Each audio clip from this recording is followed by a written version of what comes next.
Vamos iniciar mais um culto solene em ação de graça ao nosso Deus. Peço aos irmãos que se coloquem de pé. Vamos recitar o Catecismo Maior de Westminster. Pergunta de número 7. Quem é Deus?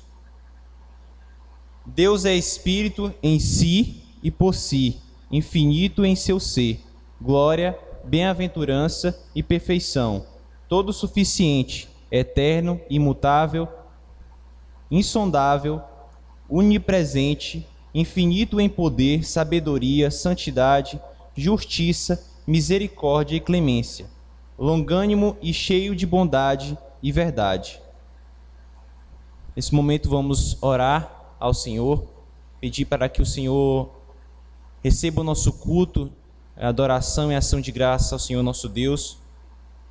Tome toda o decorrer deste culto, abençoe o pregador. Amém.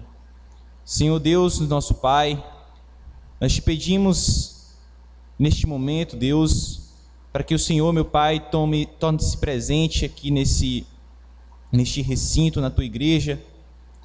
Que o Senhor possa abençoar, Pai, este culto de ação de graça em louvor ao teu nome.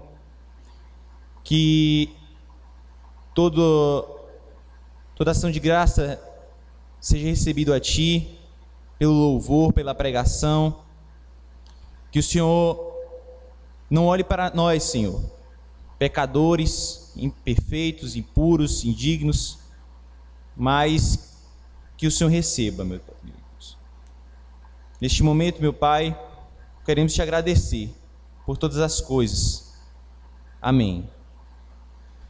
Vamos realizar o recitativo, que se encontra lá em Colossenses, capítulo 3, versículo 16. Eu falo, os irmãos repetem logo em seguida. Habite ricamente em vós a palavra de Cristo. Instruí-vos e aconselhai-vos mutualmente. Em toda a sabedoria, louvando a Deus com salmos e hinos, e cânticos espirituais, com gratidão em vosso coração. Amém. Vamos louvar ao Senhor.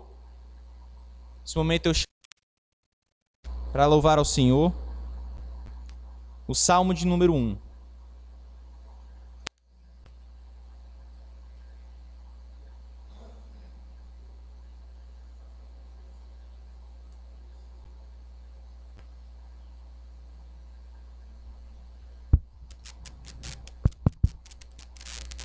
Oi, som. Oi.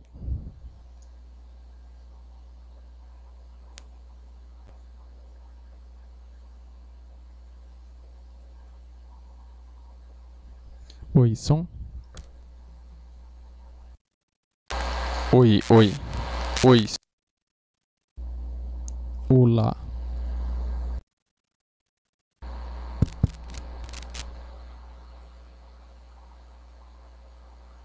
Oi, oi, som.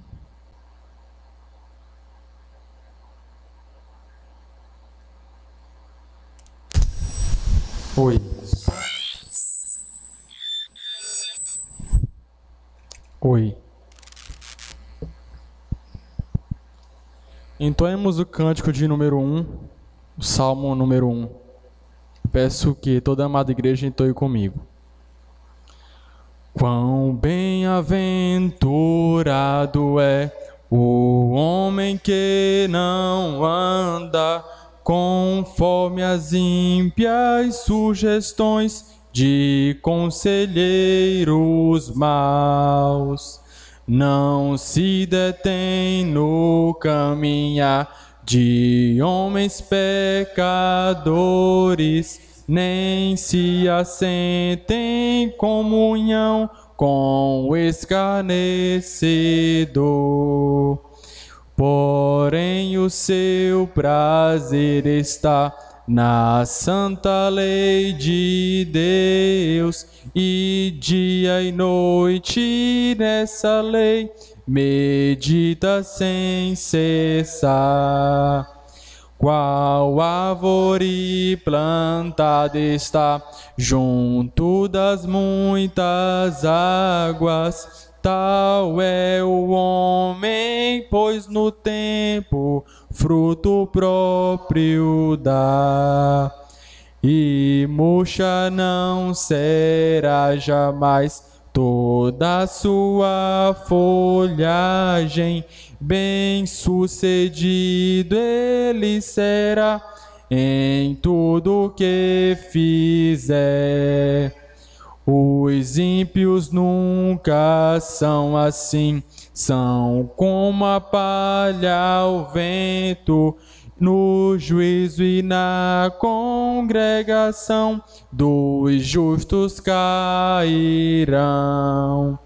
Pois o Senhor conhece bem dos justos a vereda, mas o caminho dos perversos sim perecerá.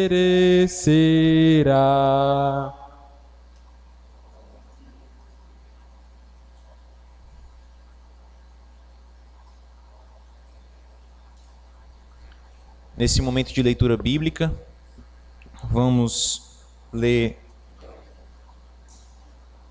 Números capítulo 22, versículo 1 ao 20. Vamos fazer uma leitura responsiva, onde eu lerei os números ímpares e os irmãos lerão os números pares. Tendo partido os filhos de Israel, acompanharam-se nas campinas de Moabe, além do Jordão, na altura de Jericó. Viu, pois, Balaque, filho de Zippor, tudo que Israel fizera aos amorreus. Moabe teve grande medo deste povo, porque era muito, e andava angustiado por causa dos filhos de Israel. Pelo que Moabe disse aos anciãos dos midianitas: agora não pegai esta multidão, tudo quanto houver ao redor de nós, como foi ante a erva do campo. Balaque, filho de Zippor, naquele tempo era rei dos Moabitas. Versículo 5.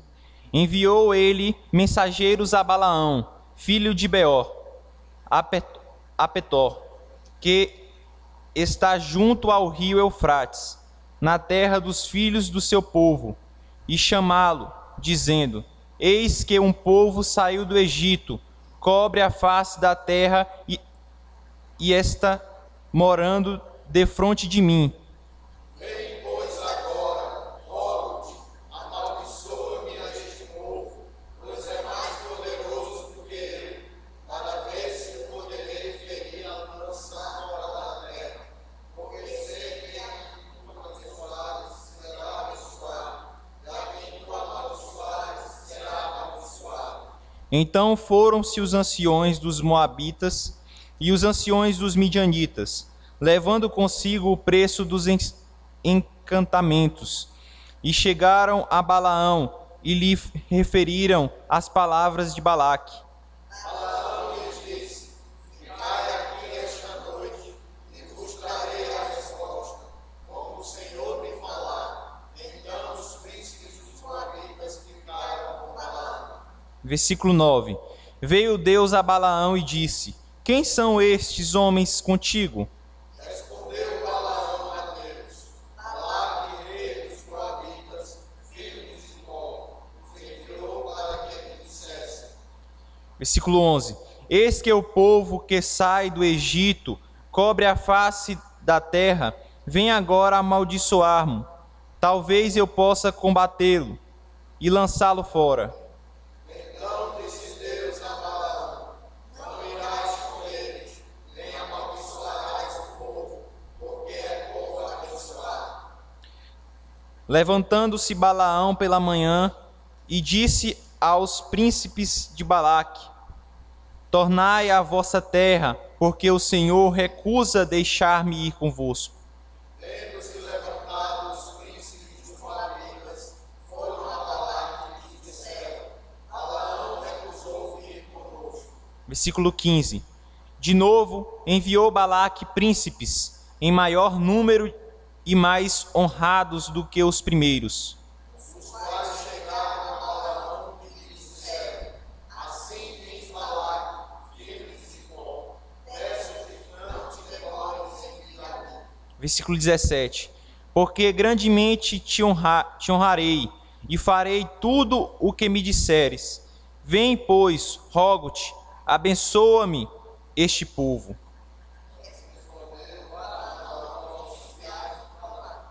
Ainda que Balaque me desse a sua casa, cheia de prata e de ouro, eu não poderia traspassá-la do lado do Senhor, meu Deus, para fazer coisa pequena ou grande.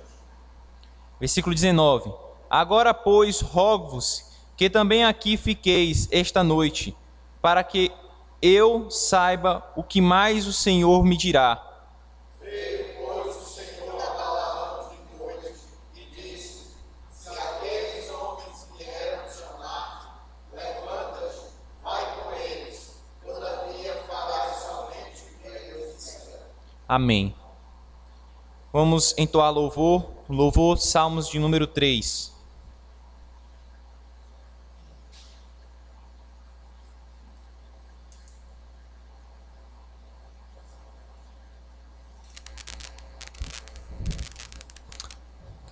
Entoemos o cântico do Salmo número 3.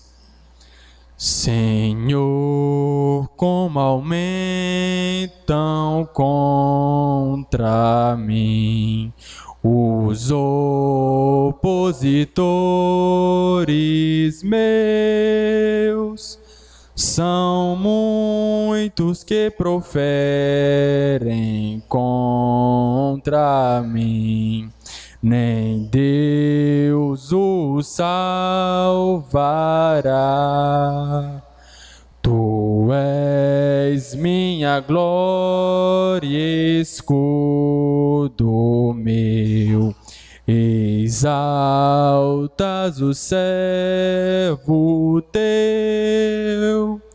Clamei com minha voz, responde-me do santo monte seu. E pego no sono ao deitar. Acordo, pois me sustens. Não tema a multidão ao meu redor, que contra mim está. Levanta-te, ó Deus, vem me salvar. Feriste inimigos meus, seus dentes e seus queixos quebrastes, ferindo-os de uma vez. Ao Senhor Javé, o nosso Deus, pertence a salvação. A bênção divinal esteja, pois, no povo teu, Senhor. Amém.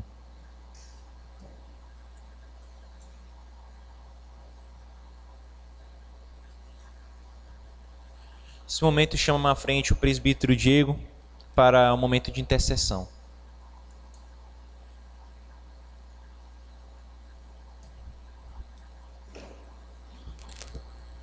Baixemos nossas cabeças nesse momento, nos coloquemos diante do nosso Deus Todo-Poderoso, com esses pedidos de oração e que Ele faça conforme a sua vontade.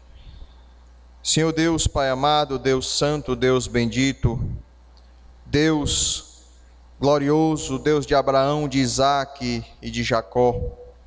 Pai amado, nós nesse momento nos colocamos em Tua presença, te clamando, te suplicando, que Tu venha, ó Pai, perdoar os nossos pecados, as nossas falhas, as nossas culpas, todos os nossos desvios que nós temos tido daquilo que Tu requer de nós, que sejamos um povo santo e irrepreensível, mas muitas vezes, Senhor, falhamos por nossas fraquezas, pelo nosso desejo do nosso coração, por atendermos e escutarmos a vaidade, a nossa carne, tudo aquilo que vem fazer com que nos derretamos diante de tamanha concupiscência. Pai, faça com que nós, Senhor, dia após dia, estejamos firmes na rocha do Teu Filho amado Jesus Cristo. Fortalece-nos o nosso espírito, que Teu Espírito Santo, que testifica com o nosso espírito, venha, Senhor, cada vez mais nos vestir com a armadura que vem do alto, com o capacete da salvação, com a mensagem do Teu Evangelho, que venhamos saber manusear bem a espada, que venhamos bem manusear a Tua palavra. Senhor, que não apenas venhamos ter conhecimento da Tua palavra, mas vivenciar a Tua palavra. Perdoa-nos, Senhor, por sermos tão falhos. Perdoa-nos, Senhor, por sermos fracos.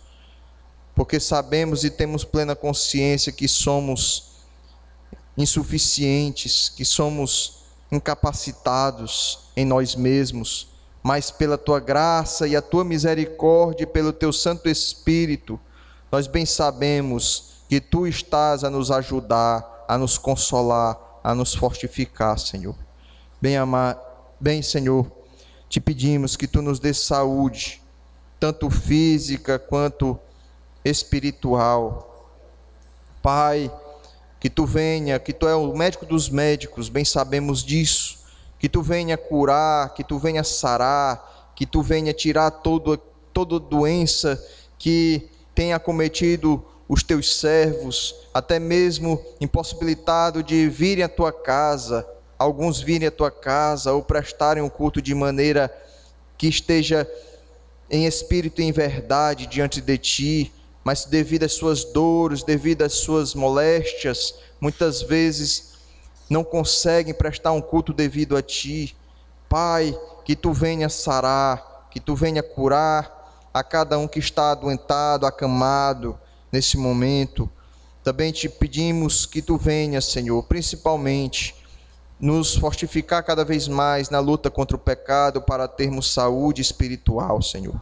Meu Deus, Te pedimos também pelos irmãos que nesse momento se reúnem lá em Caruaru, como também em Teresina, que Tu possa, Senhor, estar ali dando cada vez mais convicção, certeza da sua salvação, fé, arrependimento, que cada vez mais, Senhor, nós como igreja, que aqui em Campo Maior e as congregações de Teresina, de Caruaru, e também os irmãos lá de Manaus, possamos estar unidos em uma só fé, em um só amor, que possamos, Senhor, dar um bom testemunho, que possamos como igreja Tua, ó Pai, cada vez mais levantar o Teu nome, onde quer que nós formos, a Tua imagem seja refletida em nós, Senhor.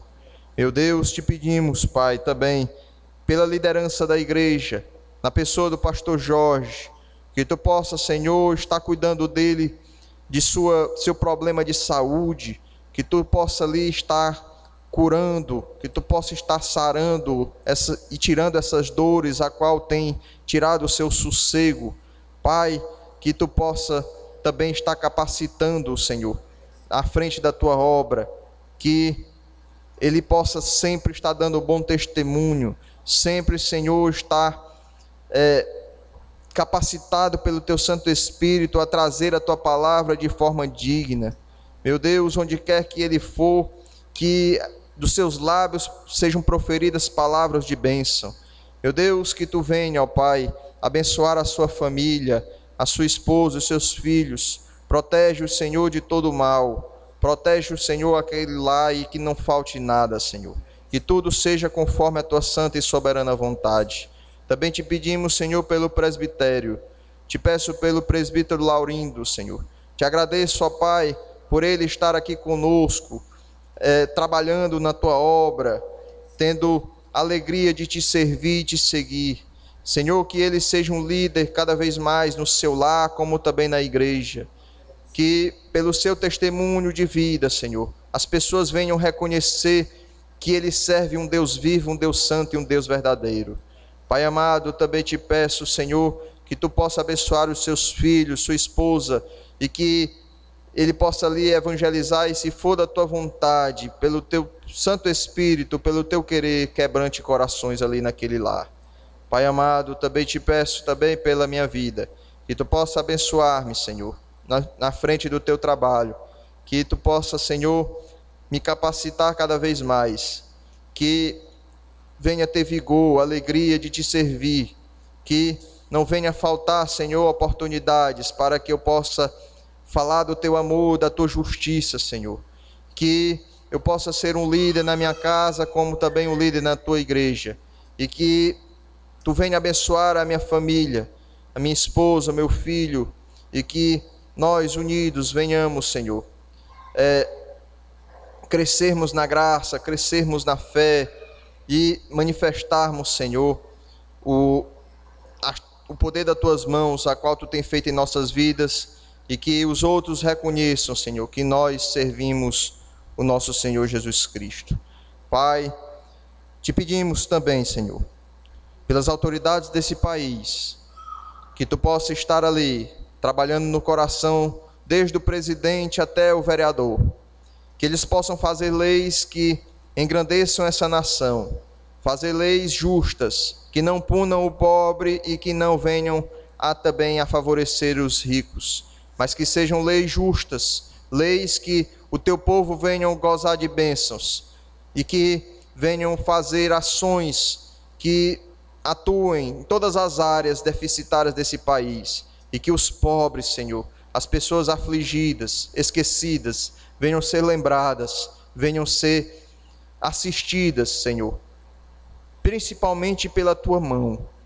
E também Te pedimos que Tu atue no meio desses governantes, para que os mais afligidos e necessitados venham, Senhor, a ser amparados, como lá no caso lá de Brumadinho, que Tu venha, ó Pai, ali acalentar o coração dos familiares, que nesse momento estão passando por um momento de tristeza e dor pela perca dos seus entes queridos.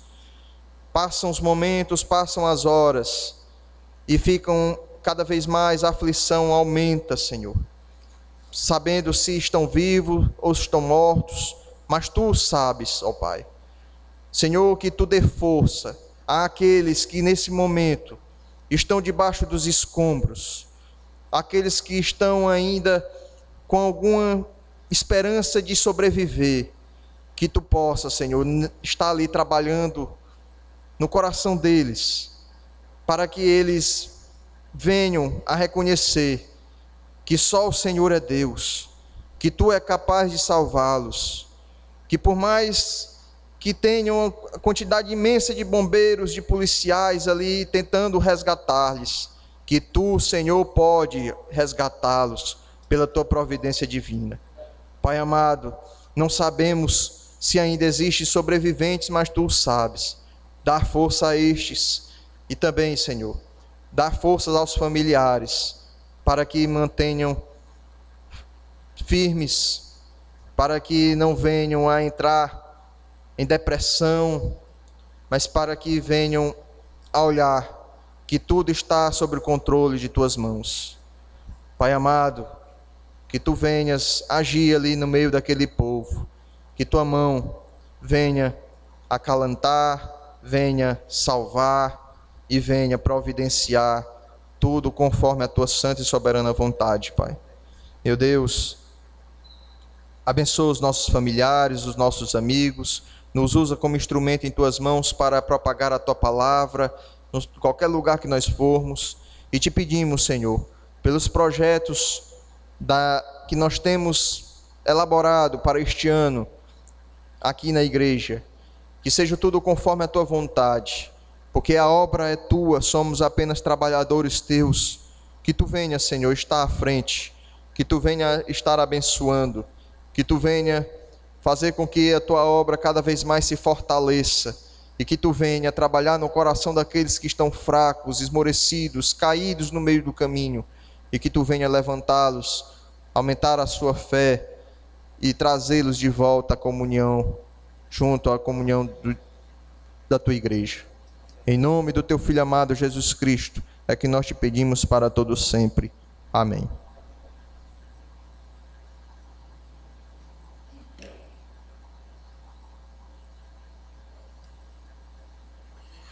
Agora, no momento ofertório, acompanhamos o trecho do versículo do capítulo do livro de Malaquias, capítulo 3, versículo 8 ao 10. E diz assim: Roubará o homem a Deus? Todavia vós me roubarás, e dizeis: em que te roubamos? Nos dízimos e nas ofertas. Com maldição sois amaldiçoados, porque a mim me roubais. Vós, a nação toda, trazei todos os dízimos à casa do tesouro, para que haja mantimento na minha casa, e provai-me nisto, diz o Senhor dos Exércitos, se eu não vos abrir as janelas dos céus e não derramar sobre vós bênção sem medida. Nesse momento, os irmãos se desloquem à frente para depositar no gasofilácio os seus dízimos e ofertas.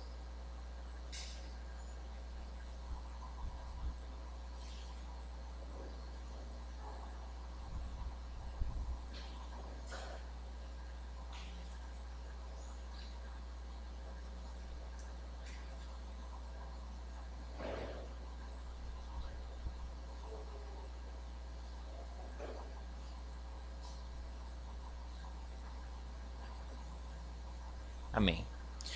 Nesse momento, oraremos pelos dízimos e pela pregação da palavra. Senhor Deus, amado Pai, nesse momento, meu Pai, de louvor ao Teu nome, agradecemos a Ti, Senhor, pelos dízimos e pelas ofertas depositadas à Tua igreja. Meu Pai, como ato de fidelidade, devolvemos aquilo que cabe a Ti, Senhor, reconhecendo que tudo que temos provém de Ti, todas as nossas finanças provêm de Ti, e com o reconhecimento devolvemos aquilo que cabe a Ti, Senhor. Meu Pai, que o Senhor desperte no coração aqueles ainda que não dizimam ou ofertam na casa do Senhor, para que estejam, meu Pai, cumprindo esse ato de fidelidade, essa maravilha que é dizimar e ofertar na Tua casa, a oportunidade que temos de nos deslocar à frente ao altar do Senhor e depositar aquilo que cabe. Aqueles que não têm trabalho, não dispõem de trabalho para ofertar e dizimar na tua casa, que o Senhor, meu Pai, os abençoe, abrindo as portas de emprego, para que eles possam, meu Pai, ter esse privilégio de dizimar e ofertar na tua casa. Nesse momento, meu Pai, também oramos pela pregação e exposição da palavra. Meu Pai, toma o preletor dessa noite, o pastor Jorge, em tuas mãos, para que seja usado, Senhor, e venha falar aquilo que, não que ele queira, mas aquilo que o Senhor tem preparado e tem falado ao seu coração. Que o Senhor, meu Pai, revesta-o com o seu poder e a tua glória, e que ele seja apagado neste momento, e que o Senhor seja exposto aqui e agora. Em nome do Senhor Jesus, amém.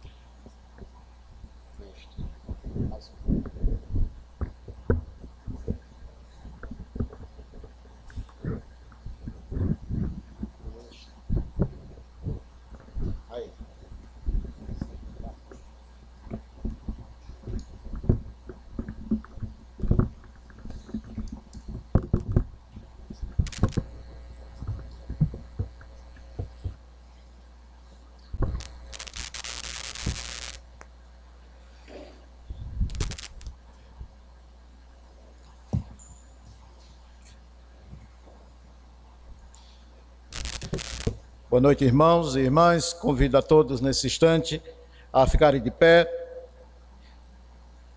numa atitude de reverência, total reverência, à palavra de Deus que mais uma vez será lida, bem como também explicada e aplicada no coração da igreja, na mente e no nosso ser. Convido a todos a, nesse instante, a abrirem suas Bíblias na Epístola aos Hebreus, o seu capítulo 1, versos de 1 a 4. Epístola aos Hebreus, capítulo 1, versículos de 1 a 4. Nós vamos, uma vez que terminamos de expor o livro que há algum tempo já estávamos expondo, trazendo aqui uma série de pregação e exposição da palavra de Deus. E, enfim, ele, nós vamos, a partir de hoje, trazer uma série de pregação e exposição acerca deste livro escrito aos Hebreus. E hoje, conforme já disse há pouco, vamos ficar nessa primeira parte, nessa primeira pregação que eu trago para os irmãos, do versículo 1 ao versículo 4. Eu vou fazer essa leitura com o meu texto e a igreja, a igreja acompanhará essa leitura com a tradução e a versão que você tem aí em mãos. Hebreus capítulo 1, verso 1 a 4. Havendo Deus outrora falado muitas vezes e de muitas maneiras aos pais pelos profetas,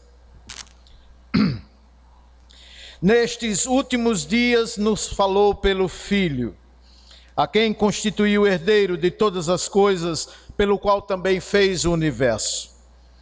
Ele que é o resplendor da glória e a expressão exata do seu ser, sustentando todas as coisas pela palavra do seu poder, depois de ter feito a purificação dos pecados, assentou-se à direita da majestade nas alturas. E tendo-se tornado tão superior aos anjos, quanto herdou mais excelentes nomes do que eles. Podeis sentar.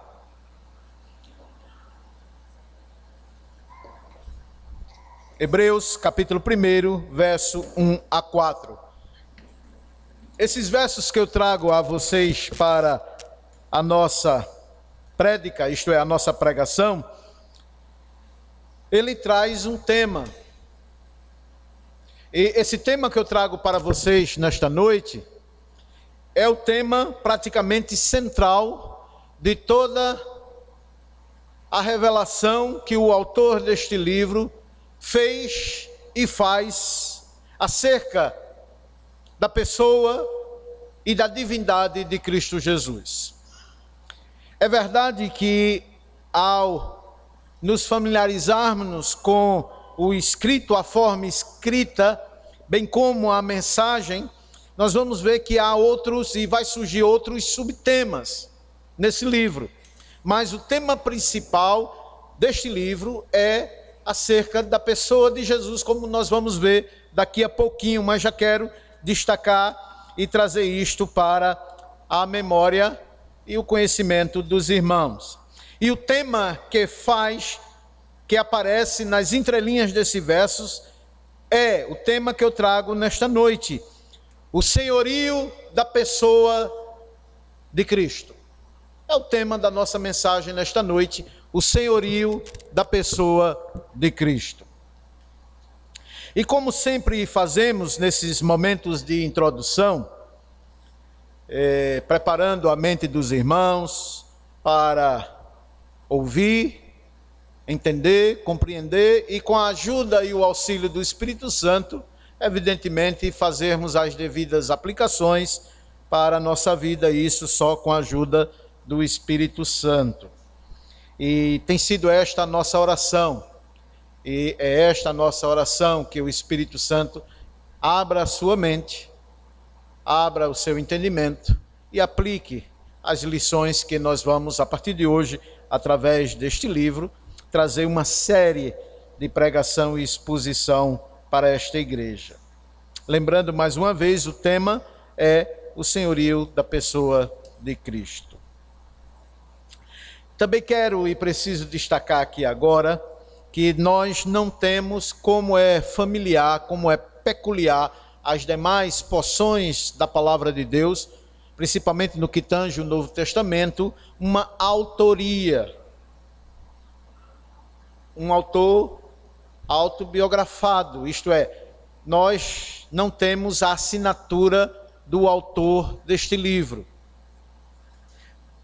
Em nenhum momento da igreja primitiva, e a igreja logo após, já no final do primeiro século, início do segundo século, ninguém soube dizer de quem é a autoria deste livro. Alguém costumava dizer que só quem sabe o autor dessa epístola é o próprio Deus, seja o próprio Deus. É verdade que essa epístola circulou ainda no primeiro século da nossa era cristã. Possivelmente alguns irmãos ou igrejas no primeiro século souberam de quem era a autoria deste livro, uma vez que este livro ele foi e é datado pelos estudiosos, os cronologistas, que estudam a cronologia, isto é, a data, e datas aproximadas da confecção dos livros entre o ano 64 a 68 da nossa era cristã. Isto é, entre 64 a 68, depois de ter sido Cristo assunto aos céus. Porém, nós não sabemos quem seja o autor. Uma coisa é certa, ela faz parte da Bíblia, do cânon, é um livro totalmente inspirado, principalmente pelo assunto e a pessoa que ele trata. Como eu disse, a ênfase deste livro, só para a título de introdução, o assunto primaz deste livro é a pessoa de Cristo Jesus, sua obra, seus feitos, sua divindade. Tendo dito isto, lembrando também aos irmãos que, primeiramente, o texto já falou comigo.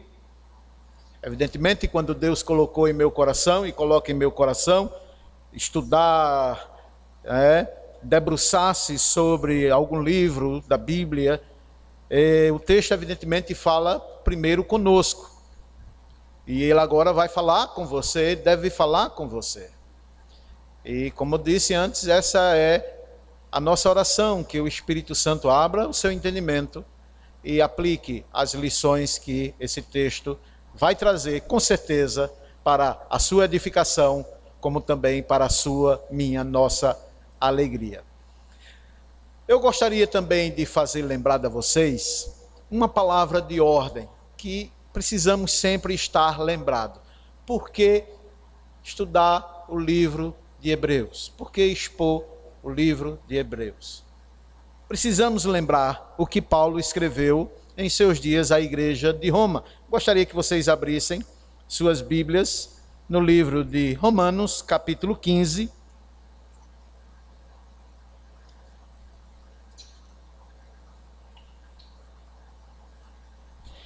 Epístola que Paulo escreveu à igreja de Roma, seu capítulo 15, quando mesmo incentivando a igreja em Roma a estudar as Sagradas Escrituras, ele diz aí, a partir do versículo 4, Romanos 15, 4. Pois tudo quanto outrora foi escrito, para o nosso ensino foi escrito, a fim de que pela paciência e pela consolação das Escrituras tenhamos esperança. Então, é uma palavra de ordem que o apóstolo, de forma autoritativa, ele instrui a igreja a sempre prestarem toda e devida atenção a todas as Sagradas Escrituras, a todos os livros que compõem, nos dias de Paulo, o Antigo Testamento e, evidentemente, agora o Novo Testamento. E assim, dito isto, vocês tenham sempre o maior apreço sobre tudo que você ouve, lê e entende da palavra, mesmo sendo escrita por homens, mas foram homens inspirados por Deus. E assim, temos grandes lições, já a partir dessa noite, para aprender e rever alguns conceitos. Tendo dito isto, quero chamar a atenção de vocês agora aos versos que compõem essa primeira parte, do verso 1 ao verso 4. Nós vamos dividi-lo só em duas partes, como sempre fazemos, para facilitar nossas aplicações e também facilitar o entendimento dos irmãos. No primeiro bloco, nós vamos verso 1 e 2, e terceiro e último bloco, quarto bloco, como terceiro bloco, quarto versículo, como aplicação final sobre esta primeira lição. Em nome de Jesus, assim oramos e assim suplicamos, em nome dele. Amém. Primeiro bloco, verso 1 e 2, assim diz a palavra de Deus. Havendo Deus outrora falado muitas vezes e de muitas maneiras aos pais pelos profetas, nestes últimos dias nos falou pelo Filho, a quem constituiu herdeiro de todas as coisas, pelo qual também fez o universo. Então vamos nos deter por um pouco de tempo a esse primeiro e segundo verso deste primeiro bloco. Precisamos fazer aqui alguns destaques. Lembrando que, assim como você ouve a palavra de Deus hoje, os irmãos que receberam inicialmente este livro, também eles tinham que ler, buscar de Deus o entendimento e também as normativas para a sua vida do texto. E é o que precisamos fazer também hoje. Como disse Paulo, tudo quanto outrora foi escrito para o nosso ensino foi escrito. E Hebreus não foge à regra. Ele também serve para a nossa instrução como filhos e filhas do Senhor. Pois bem, então o autor desconhecido, não vamos aqui gastar tempo procurando adivinhar quem teria sido o autor deste livro, não adianta, mas vamos logo já o que o autor escreve e descreve. Havendo Deus outrora falado muitas vezes e de muitas maneiras aos pais pelos profetas. Já aqui nesse primeiro bloco, nesse primeiro verso, precisamos parar e procurar entender o que está sendo discorrido aqui. É notório que o autor começa a sua exposição narrando que Deus falou e tem falado. Deus falou e tem falado. A primeira impressão que nossos irmãos da igreja primitiva deveriam entender é que o nosso Deus não é um Deus mudo. Um Deus que há muito tempo deixou de falar com o seu povo. Não. Não. E o autor começa chamando a atenção dos seus leitores, chamando a atenção do povo de Deus a esta verdade.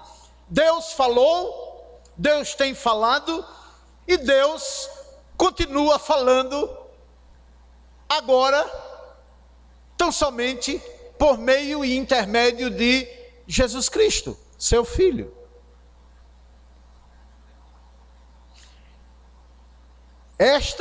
Este é e foi o alvo que o autor, nesse primeiro bloco, nesse primeiro versículo, quis emplacar, chamar à mente a razão dos irmãos.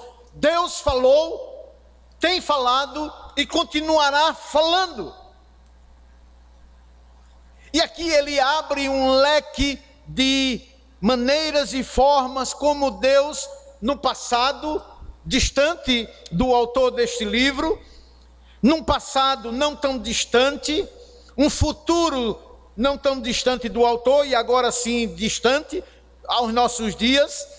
Ele diz: Deus tem falado e continua falando. Agora eu quero destacar aqui e mostrar através da palavra de Deus como Deus falou antigamente. Como é que Deus falava antigamente? Conforme ele diz aqui: havendo Deus outrora falado muitas vezes e de muitas maneiras. E aqui eu vou trazer para vocês, através da palavra, algumas vezes que Deus falou e como ele falou. Gostaria que vocês abrissem em algumas porções de textos paralelos ao assunto que estamos tratando, acerca do senhorio da pessoa de Cristo. Abram suas Bíblias em Números, livro segundo escreveu Moisés, Números, capítulo 12.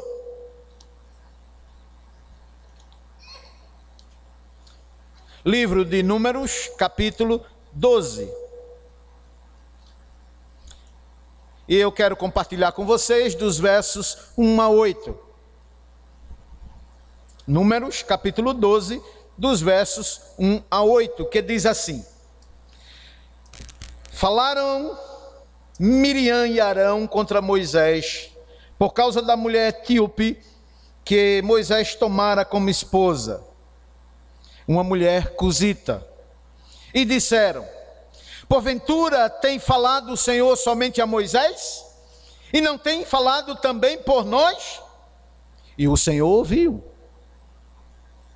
Era o varão Moisés muito manso, mais do que todos os homens que havia sobre a terra.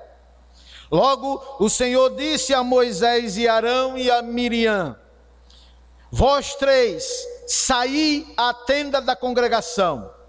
E saíram eles três. Versículo 5. Perdão. Então o Senhor desceu na coluna de nuvem e se pôs à porta da tenda.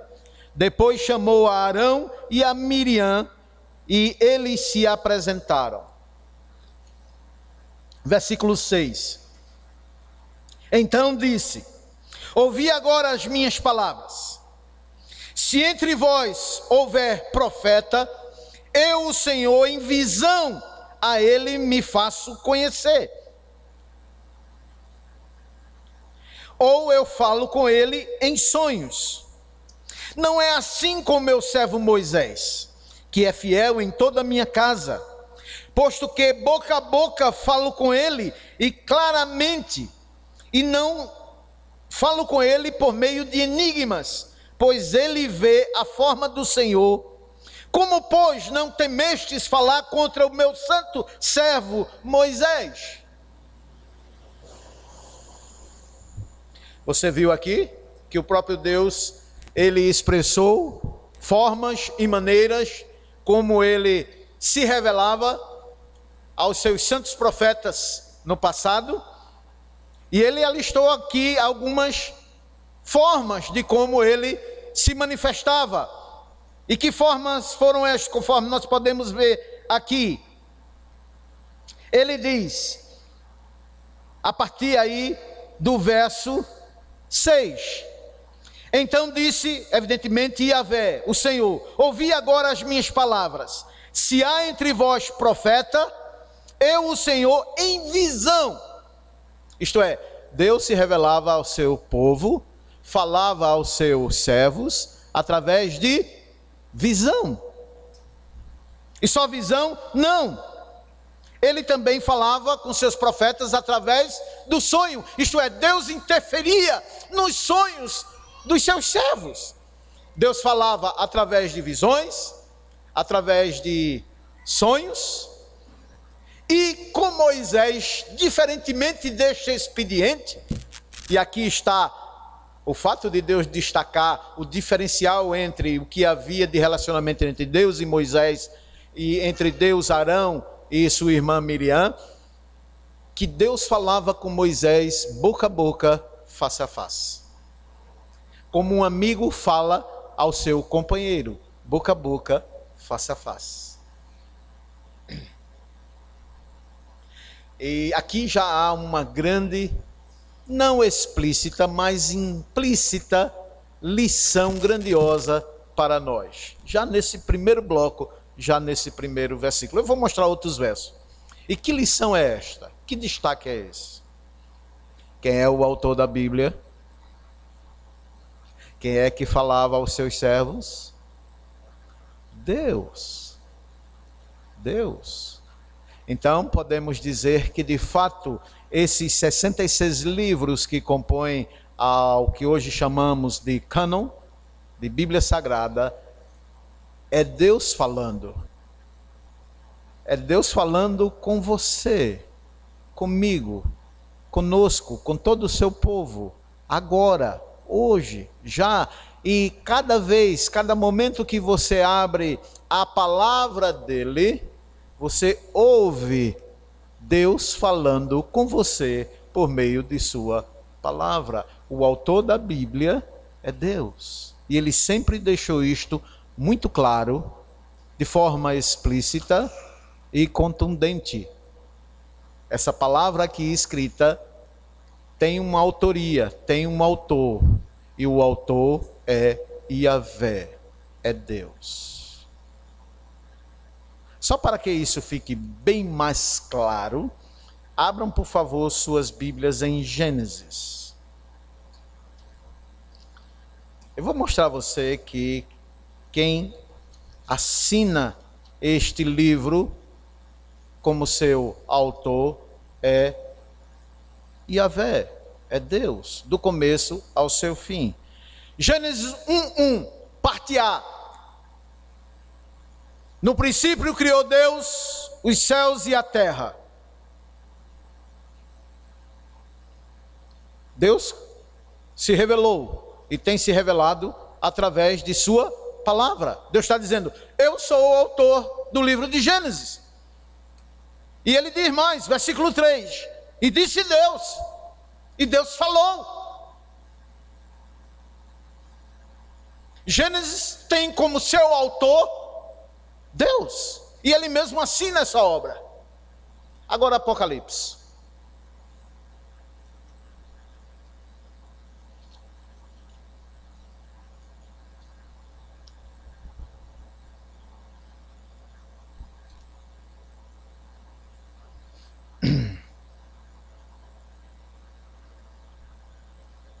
Apocalipse capítulo 22. Muito embora Almeida Revista Atualizada de 1992 ela traga não o sujeito explícito da sentença oratória, isto é, daquele quem fala e daquele que escreve, mas algumas outras traduções, o autor, o sujeito, ele se manifesta explicitamente. Hebreus capítulo 22, versículo 20, está aqui. Aquele que dá testemunho destas coisas diz, certamente venho sem demora, amém, vem Senhor Jesus. Esse pronome, aquele, demonstrativo, pode estar se referindo a qualquer pessoa, subjacente a qualquer indivíduo. Nós temos a ideia, por composição, que se trate de Jesus, mas não está claro. Porém, em uma outras traduções, como a NVI e outras, diz assim, Deus que dá testemunho destas coisas diz, certamente venho sem demora, amém, vem Senhor Jesus. Quem é o autor deste livro, Apocalipse? Deus, na pessoa de Jesus, Yahvé. Ele assinou o livro de Gênesis como composição literária da sua pessoa, e também assina como autor dessa composição literária Apocalipse, Yahvé.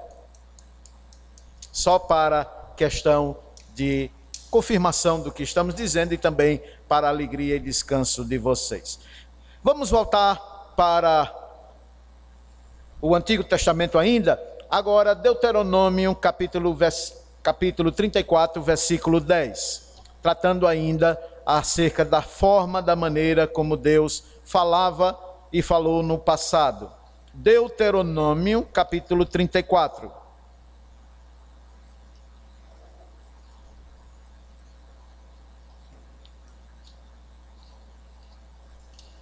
versículo 10. 34, 10. O autor aqui diz, Deuteronômio 34, 10. Nunca mais se levantou em Israel profeta algum como Moisés, com quem o Senhor houvesse tratado face a face, boca a boca. Até Jesus Cristo. E é daqui que o autor sai para confeccionar a autoria do livro de Hebreus, no seu capítulo 1, no versículo 1. Havendo Deus outrora falado de muitas maneiras, de diversas formas, aos pais, pelos profetas, ultimamente nos fala pelo Filho. E está aqui o próprio Moisés dizendo: nunca mais se levantou até Jesus profeta algum como Moisés, com quem o Senhor houvesse tratado face a face, boca a boca. Vocês entenderam? O quanto o autor aqui, ele cria uma ponte e passeia por toda, a escrita do Antigo Testamento, conforme nós hoje assim conhecemos. E assim, dito isto, mostramos que Deus falava pelos profetas através de visões, através de sonhos. Nós temos relato também por meio de adivinhação. E não faz muito tempo, se vocês se lembrarem, quando Judas morreu, e antes Jesus ir do assunto aos céus, Pedro lança sorte. Ele faz uma oração sobre quem haveria de tomar o lugar de Judas Iscariotes. Está registrado logo no início do livro de Atos. E eles, para saber qual seria a decisão da parte do Senhor quanto à escolha, dos dois candidatos ao possível apostolado, a escola apostólica, o texto nos diz que Pedro lançou sorte entre os nomes. Então era também comum buscar conhecimento de Deus, a revelação de Deus através de sorte, lançar a sorte. Também se usava, conforme Daniel nos diz, o Urim e o Tumim, também por meio de adivinhação. Lembram da caneca que José coloca no saco dos irmãos? E ele diz: é através dessa taça que eu consulto ao Senhor que Benjamim havia roubado. Então o autor está certíssimo quando diz, voltando para Hebreus capítulo 1, verso 1, quando ele diz que Deus outrora falou de diversas maneiras, de diversos modos, aos pais pelos profetas. E de fato a gente pode averiguar isto na palavra de Deus. Segundo, versículo 2. Nestes últimos dias nos falou pelo Filho, a quem constituiu o herdeiro de todas as coisas, pelo qual também fez o universo. Então, assim como fomos no primeiro verso, precisamos voltar aqui e procurar entender como os irmãos do primeiro século deveriam entender isso e como você tem que entender também esta segunda passagem. Tivemos 2 destaques no verso 1 e também teremos 2 destaques no verso 2. Primeiro, o autor, ao dirigir-se aos seus leitores, olha o que é que ele diz aqui. Precisamos destacar nesses últimos dias. O que isso quer dizer? O que isto quis dizer? O que isto queria dizer?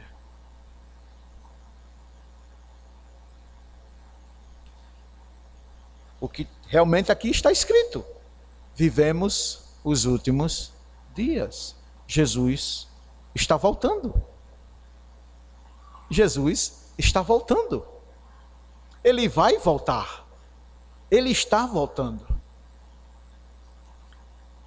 E aqui, adiantando um pouco, nós vamos, quando avançarmos em alguns capítulos desse livro, nós vamos entender também o porquê Jesus, a segunda pessoa da divindade, Yahvé, o eu sou, ele precisou se fazer homem.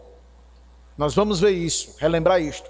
Mas um dos aspectos que precisamos aqui destacar, ao fato de Jesus ser homem, de carne e osso, ligamentos, juntas, medulas, órgãos. Ele precisa voltar a esta terra, porque ele é da terra. Jesus não vai morar para sempre nos céus, ele não pode, nem mesmo ele pode. Como homem, ele tem que voltar. Ele tem que voltar a esta terra. Ele é homem, mas também ele é verdadeiramente Deus.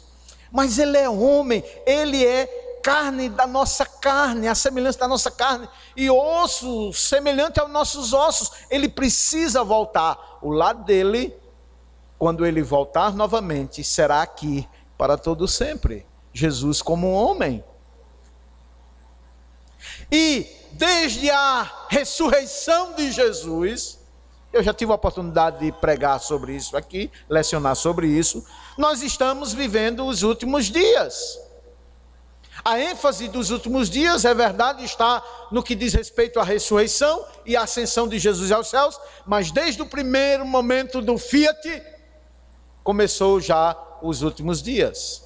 Tudo que começa tem como lei obrigatória, regente, terminar aquilo que se iniciou.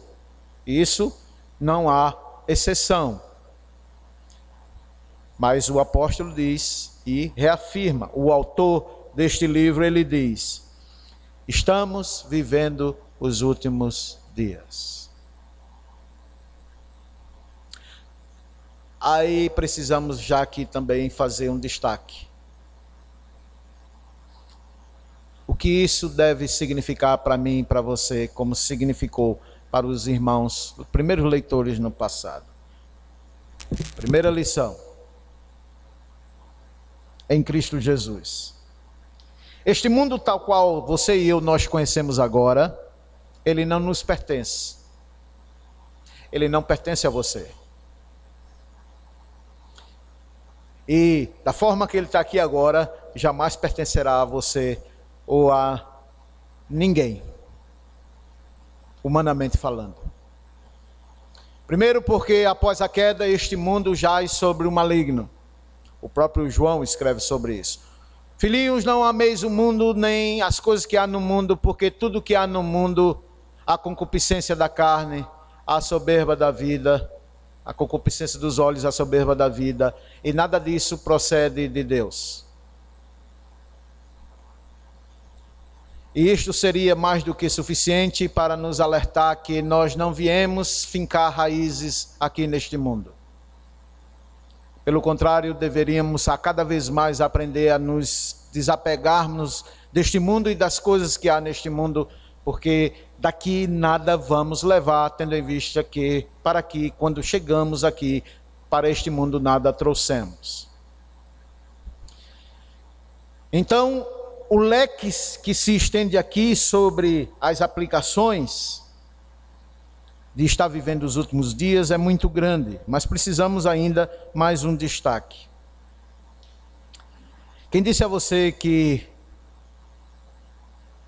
você foi chamado para viver tão somente sobre a expectativa deste mundo? O ter, o possuir e o fazer. Ter, possuir e fazer. Com quê? Você está vivendo os últimos dias. Isso significa dizer que você vai sair deste mundo. Tem que sair. É uma situação obrigatória. Você tem que sair deste mundo. Você vai sair deste mundo. E a demora para isso é tão somente o tempo de você nascer e você morrer. Você está vivendo os últimos dias. Você vai morrer. Em outras palavras, é isso que o texto está dizendo. Nós vamos morrer. Isto é, se quando Cristo voltar eu estiver vivo, bem. Se eu estiver morto, ou estivermos mortos, seremos ressuscitados juntamente com os demais irmãos que já partiram e estão com Cristo. E com Ele, aí sim, reinaremos neste mundo totalmente transformados. Mas uma verdade é esta: você vai morrer. Você está vivendo neste mundo os últimos dias. Os últimos dias. Jesus está voltando. E eu não posso deixar de não me lembrar, e aqui destacar, quando certa feita Jesus falando exatamente sobre isso, e ele, como era de seu costume, fazer algumas lições figuradas, usando uma técnica da oratória, da linguagem. Jesus falava por parábolas. E ele dizia que certo homem tinha um grande campo. E, evidentemente, uma vasta plantação, legumes, leguminosas, frutas. E diz o texto, na narrativa segundo Jesus, que esse homem teve um ano excepcional. Dado momento, ele teve um ano excepcional, que ele teve que construir silos para poder compor a fartura que aquele ano provera para ele. Isso está lá escrito em Mateus e em Lucas, nos evangelhos sinópticos. E Jesus, acompanhando, esse relato histórico figurado, mas enfim, Jesus diz que o homem, quando viu todos os seus silos carregados, cheios, ele manifestou o seu gozo, a sua alegria, da seguinte forma: alegra-te, ó homem, rejubila-te, goza, porque a fartura de alimento, a fartura de riqueza, para longas gerações da minha família. E você se lembra o que foi que a voz divina sussurrou nos ouvidos daquele homem? Louco, ainda hoje te pedirão a tua alma. E o que você vai apresentar a Deus? Silos cheio de milho, grãos, lixo. Ainda hoje Deus pedirá, exigirá a tua presença, na presença dele. E o que você vai apresentar ao seu favor? Por não ter vivido uma vida de esperança tão somente no retorno de Cristo. Sim, porque lembra que as Sagradas Escrituras falaram a respeito de Abraão, de Jacó, até mesmo de Davi. Foram peregrinos e estrangeiros em terra, cosmos alheia, porque eles inspiravam e olhavam não para essa terra, mas para a terra junto com Cristo Jesus. Estamos vivendo os últimos dias. Você está vivendo os últimos dias. Essa é uma verdade que o autor aqui está destacando. E em chegando a esses últimos dias, segunda parte do bloco 2, do bloco 1, aí no versículo 2, ele diz: nestes últimos dias nos falou pelo Filho, a quem constituiu o herdeiro de todas as coisas e que também fez o universo. Precisamos também aqui destacar, fazer alguns outros destaques. Nesses últimos dias, estamos vivendo os últimos dias, e nesses últimos dias Deus continuou e continua falando, porém agora através do Filho. E isso significa dizer, primeiro ponto, que Deus não fala mais com profetas. Deus não falava mais, não está falando mais com adivinhadores. Deus não está falando mais por nenhum outro senão seu próprio Filho. E agora você vai, à luz do que o autor está dizendo aqui, uma palavra inspirada dizendo: Deus falava e falou com profetas, com sonhadores, Pessoas que tinham visões, mas agora, nesses últimos dias, ele fala e tem falado somente com e através do Filho. E acabou. Agora vocês imaginem a situação quando profetas atuais, pessoas que se auto-intitulam profetas nos dias de hoje, que trazem, a autoridade de dizer, Deus fala comigo, como falou com vários profetas do passado, quando você encontra uma lição dessa aqui. Deus falou com os profetas no passado, porém agora ele fala e tem falado tão somente com o Filho e através do Filho. E mais ninguém. E mais ninguém. Por favor, abram suas Bíblias agora num texto paralelo, em Deuteronômio capítulo 18. Vamos voltar para o Antigo Testamento de novo, fazendo uma ponte.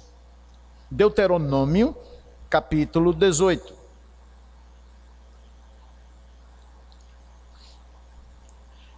E isto não é uma novidade, não seria uma novidade para quem estivesse familiarizado com as Escrituras Sagradas. Que Deus falava com os profetas, mas ia chegar um momento que ele iria deixar de falar com os profetas, tal qual ele falava antes. Mas que ele iria falar em um determinado tempo, momento da história, com o Filho e através do Filho. E encerrou.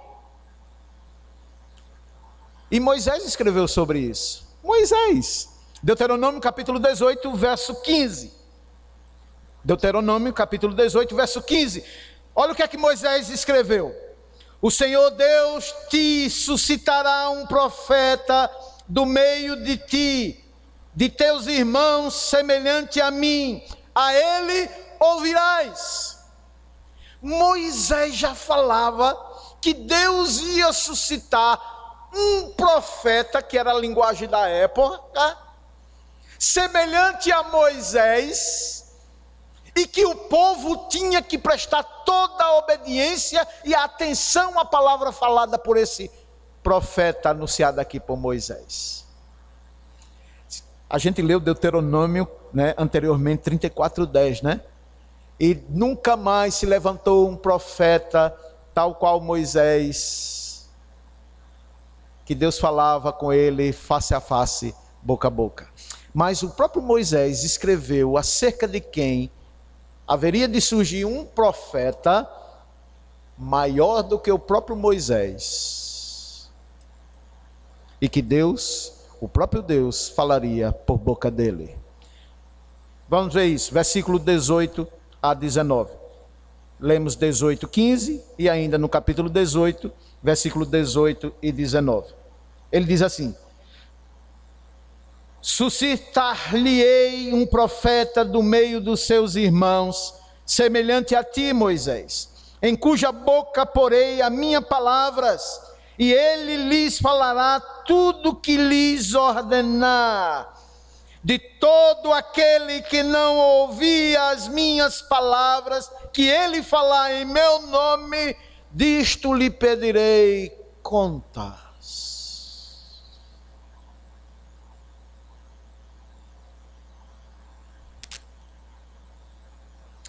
Certa feita, Jesus estava, só para vocês verem uma lição, um exemplo.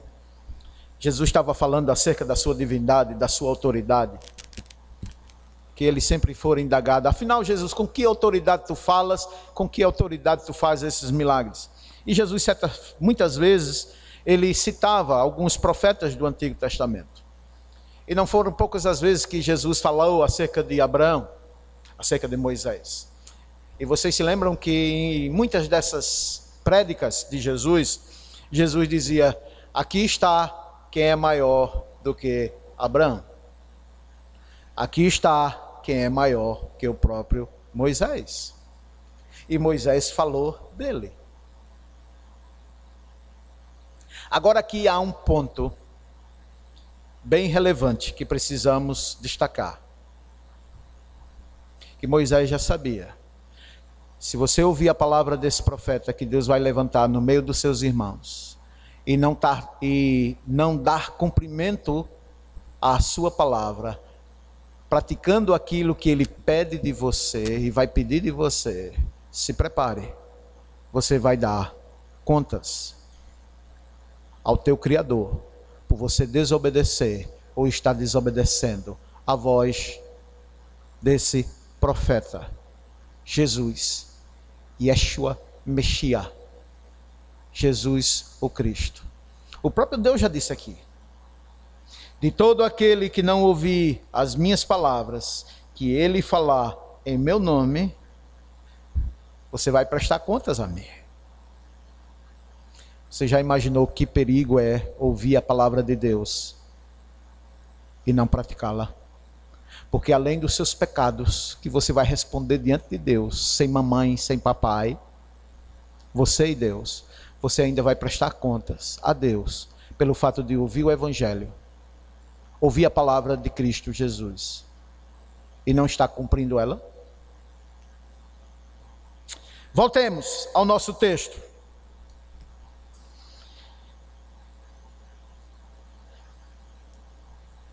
Terceiro versículo. Ele que é o resplendor da glória e a expressão exata do ser Deus, sustentando ele todas as coisas pela palavra do seu poder, e depois de ter feito a purificação dos pecados, assentou-se à direita da majestade nas alturas. Nosso segundo e último bloco, verso 3 e verso 4. O autor diz que Jesus, mesmo sendo conhecido ou tendo sido conhecido na figura humana, ele é Deus. Ele era Deus. Ele é Deus.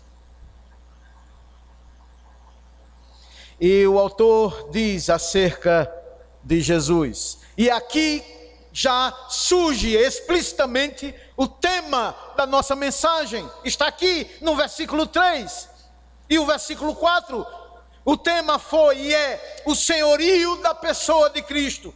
É onde parece aqui no versículo 3, ele que é o resplendor da glória e a expressão exata do ser Deus, do ser Ele.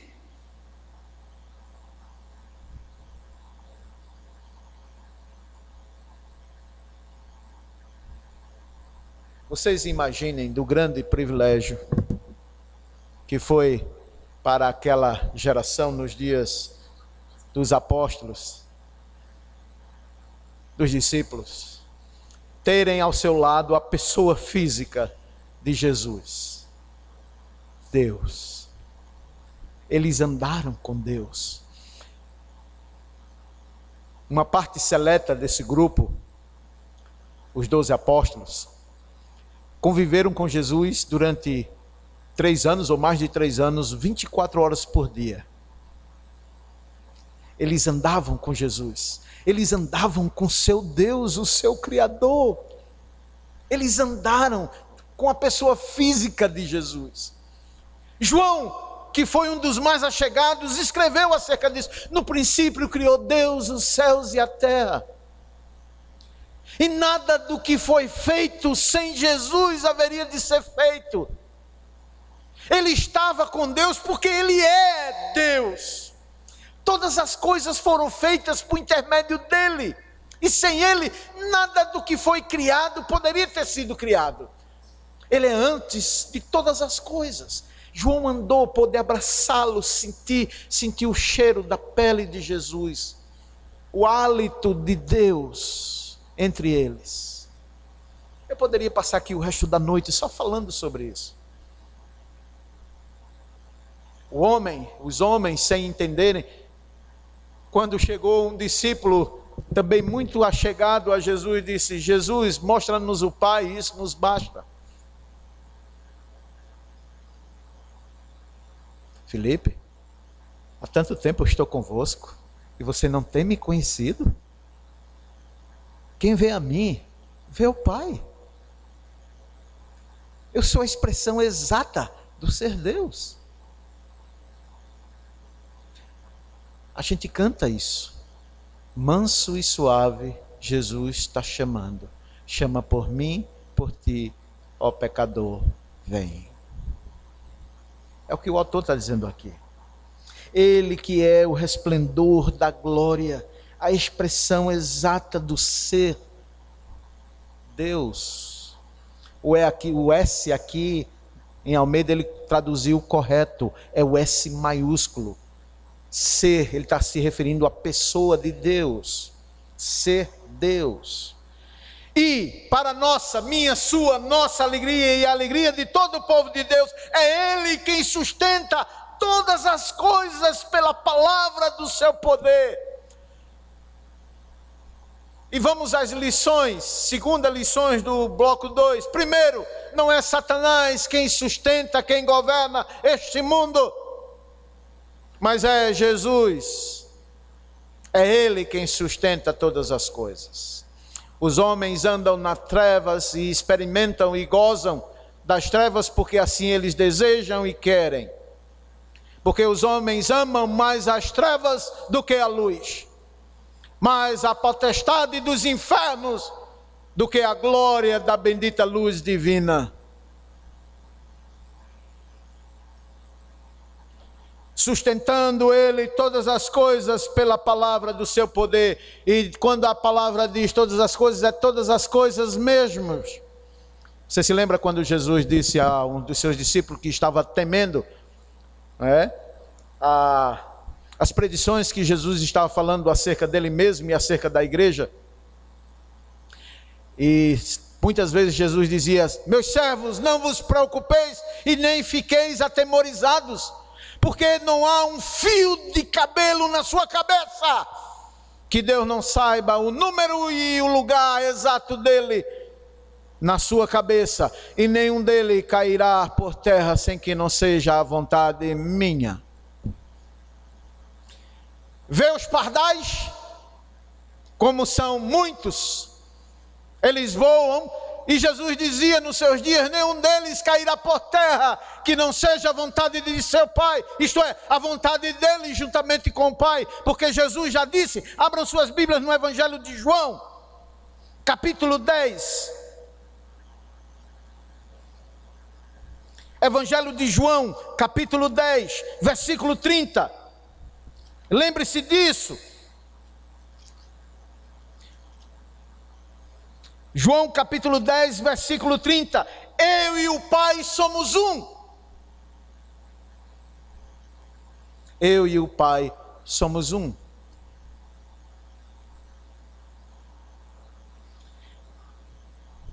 A quem temerei?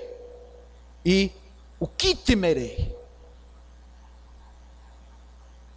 Se Deus é por mim, se Deus é por nós, quem será contra nós? Paulo falou sobre isso. Vou temer enfermidades, dor, perda, morte, vida, profundidade, escuridão, trevas. Nada, absolutamente nada. Porque eu sei, primeiro, que o meu Redentor vive. Segundo, que é Ele, não eu, não as situações mais adversas da minha, sua, nossa história. Mas quem reina e quem governa é o meu Deus, o seu Deus, Jesus de Nazaré. Aqui bem que merecia, ô glória, ô glória.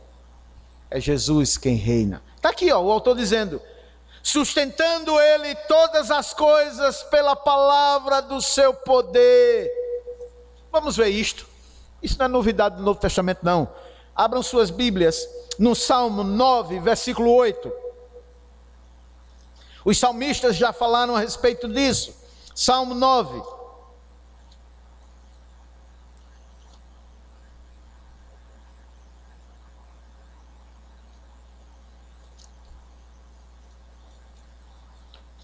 Versículo 8. Ele mesmo julga o mundo com justiça e administra Ele mesmo os povos com retidão. Quem é que governa? Putin, lá na Rússia. Vladimir Putin. Na América do Norte, o presidente dos Estados Unidos, Donald Trump? É meu Jesus, seu Jesus, quem reina e governa todas as coisas. Um outro exemplo, Salmo 103, versículo 19.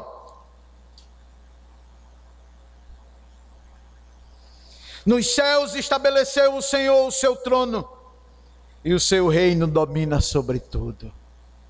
Amém. O seu domínio domina sobre tudo. Significa dizer que o autor dos Hebreus está dizendo que Jesus, como Deus, nunca deixou de dominar, porque Ele é Deus. Ele sempre dominou sobre tudo, sobre todos, sobre toda situação, sobre toda circunstância da minha vida, da sua vida.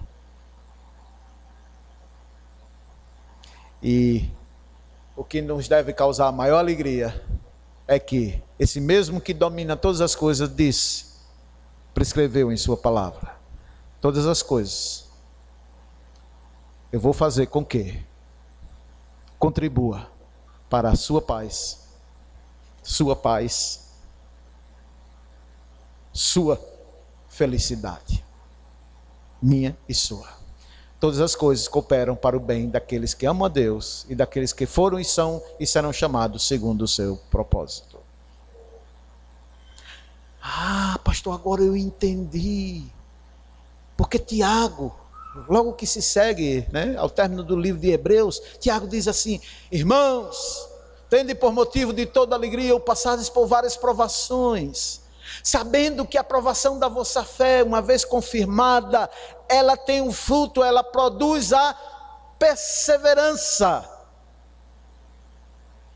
E a perseverança não confunde, evidentemente, porque o amor de Deus está derramado sobre nós, para que sejamos homens maduros e em nada deficientes acerca do conhecimento de Deus. Daí o motivo de toda alegria.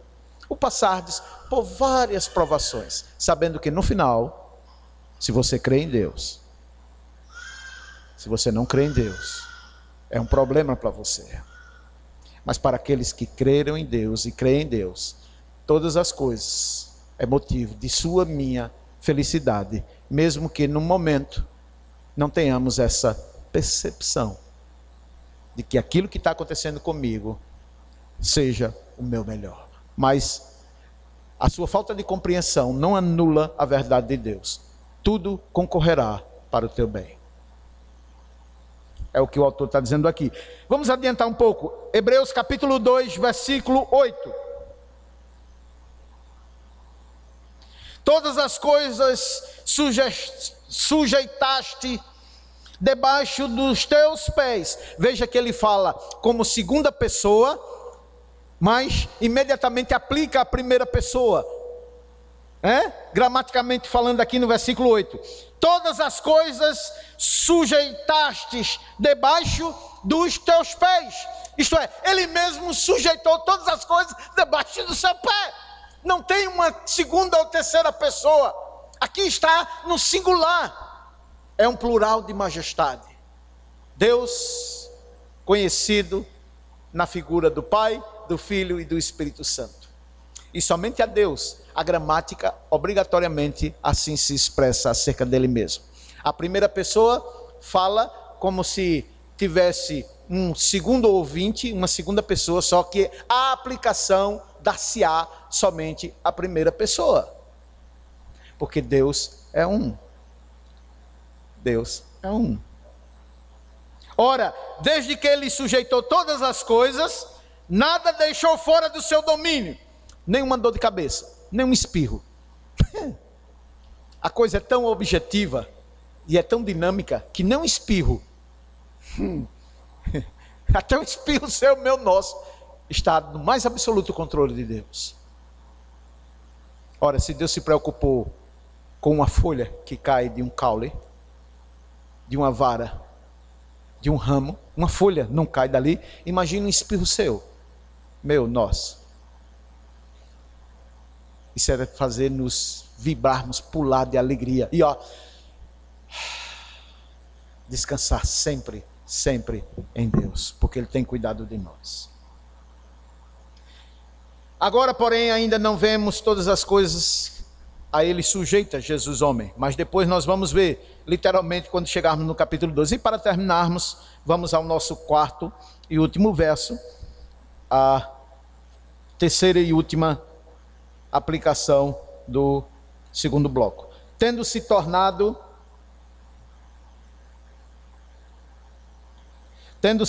tão superior aos anjos, quando herdou mais excelente nome do que eles.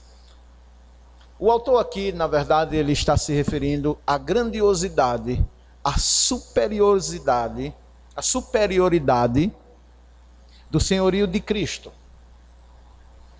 O que há na criação que seja mais elevada do que o próprio homem? Os anjos, que eles são maiores do que nós, em poder, em glória, em majestade, em santidade de vida. Você se lembra que quem está familiarizado com o livro de Apocalipse, que João por diversas vezes quis adorar anjos? E foi repreendido? Pela glória, fulgor e majestade dessas criaturas celestiais. E imagine quem os criou. Se João queria adorar anjos devido à sua glória, poder, força, sabedoria e santidade, fulgor de santidade. Imagine Deus, que os próprios anjos cobrem a sua face para não fitar a glória de Deus e não serem consumidas por ela. Pois bem, tendo-se Jesus tornado tão superiores aos anjos, quanto herdou mais excelente nome do que todos eles. Qual foi o nome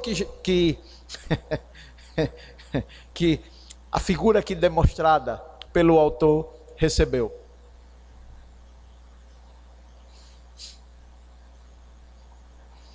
Nós sabemos pela revelação bíblica que dentre a criação angelical e a hierarquia angelical havia e há apenas uma classe de seres espirituais santos, que acima dele só está a própria Trindade, na pessoa do Pai, do Filho e do Espírito Santo.